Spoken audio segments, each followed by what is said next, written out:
Well, it's been a long time coming, but we're back with the adventures of the Robinson family, the mighty B9 robot, and Dr. Smith. This time, things take a turn for the supernatural.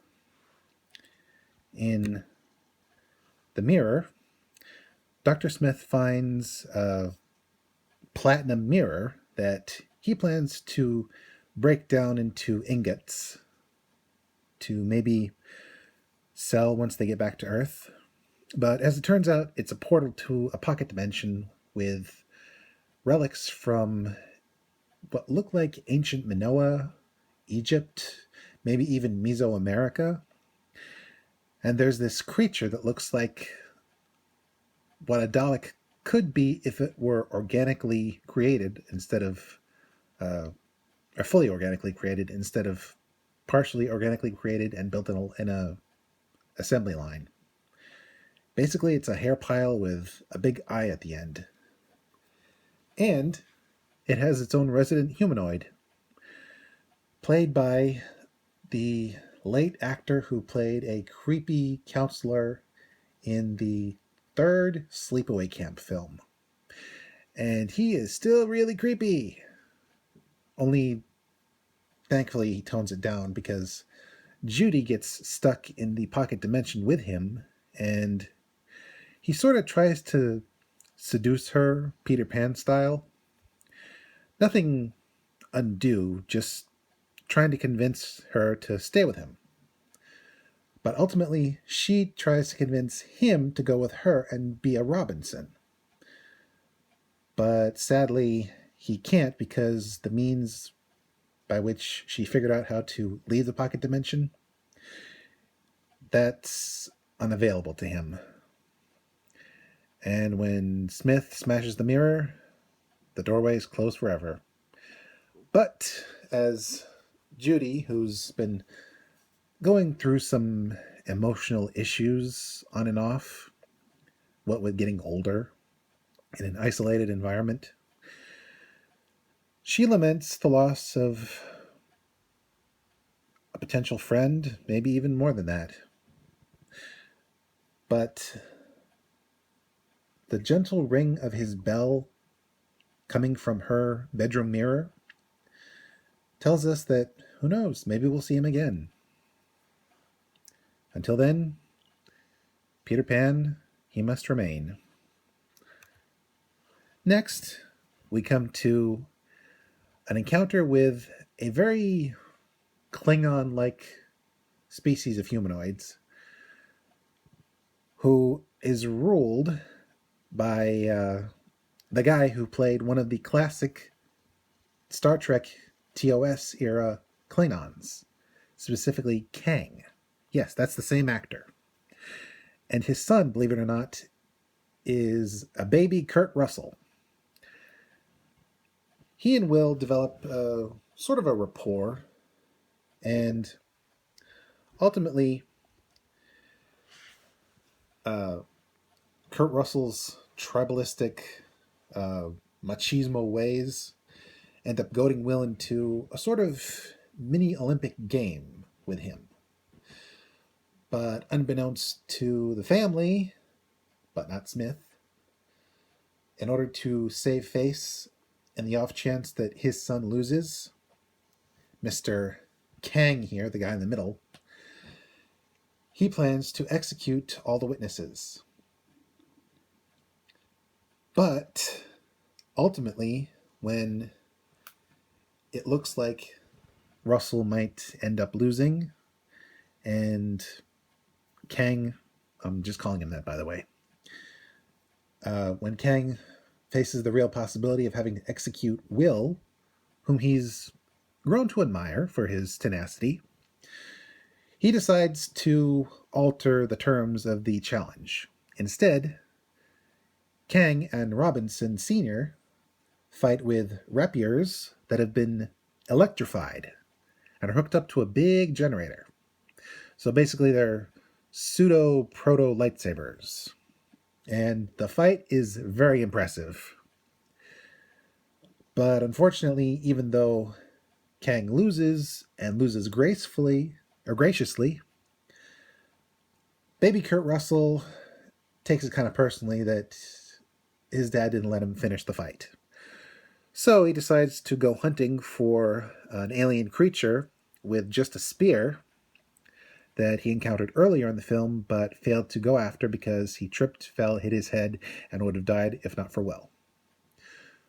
But ultimately, father and son have a heart-to-heart over the matter and decide to go on a little father-son safari against the creature, which we don't get to witness, but I think it's safe to assume the family is okay.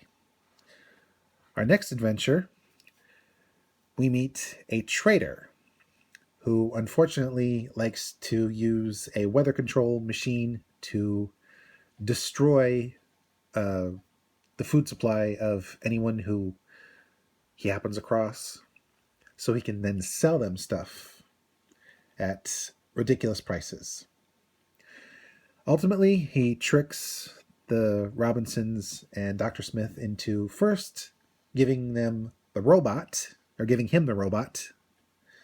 and then Smith trades himself for the robot because the guy made it seem like he wouldn't have to collect Smith for 200 years.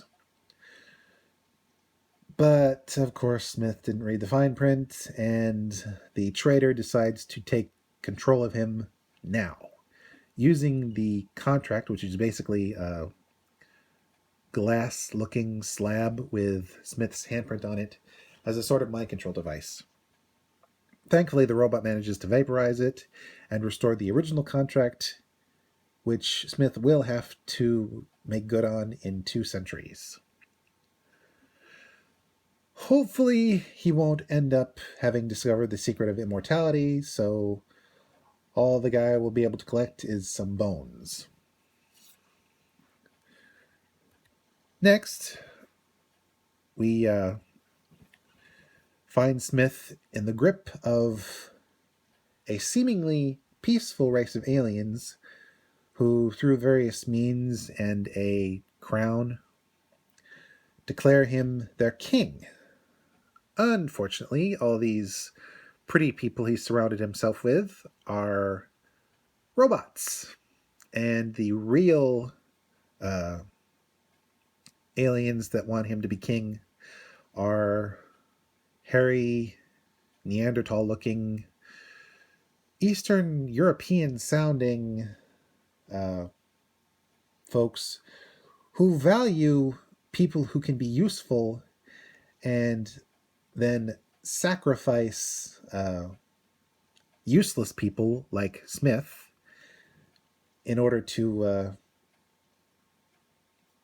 keep a good harvest and whatnot. Basically, they get rid of useless people in a very constructive way by declaring them king, showering them with gifts and adoration, and then he gets stuffed and mounted in the Hall of Immortal Kings. So it's an interesting way to go. But Smith being Smith, he doesn't want to be stuffed and mounted.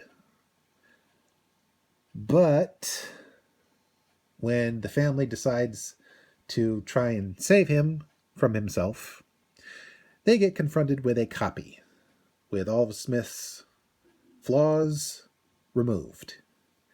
And the guy is just so sickeningly sweet.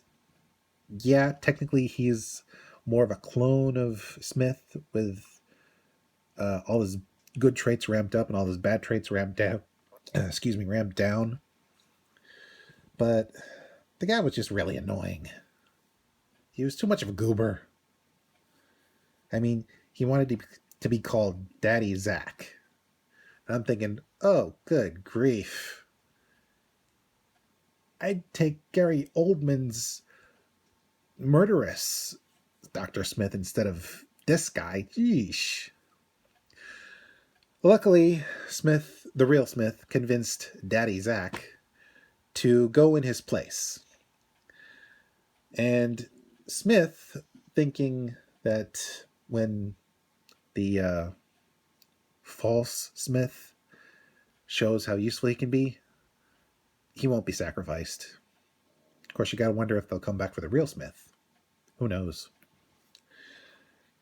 Our final adventure for this segment involves space hillbillies. And these hillbillies are definitely not your run-of-the-mill Hatfields and McCoys. They do admit to visiting Earth once or twice. No mention of whether or not they visited the Ozarks, but the mom is something of a psychotic gardener. She cultivates plants on various worlds that we've in fact seen before. Yep, it's the return of the human-eating plants that nearly took out Judy once upon a time. Apparently, they found some way to benefit from the plants. So, the mom, her witch daughter, and no, that's not a euphemism, she claims to have supernatural abilities. And the mom's werewolf son, yes, he is a werewolf, and he's not exactly civilized when he's in human mode either. He can't talk, he can only growl, and he's basically a mongoloid.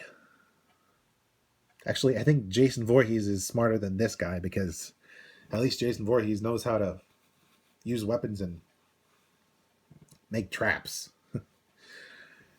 Anyway, when Smith finds out that they've been to Earth, he woos the mom to try and get safe passage off the world.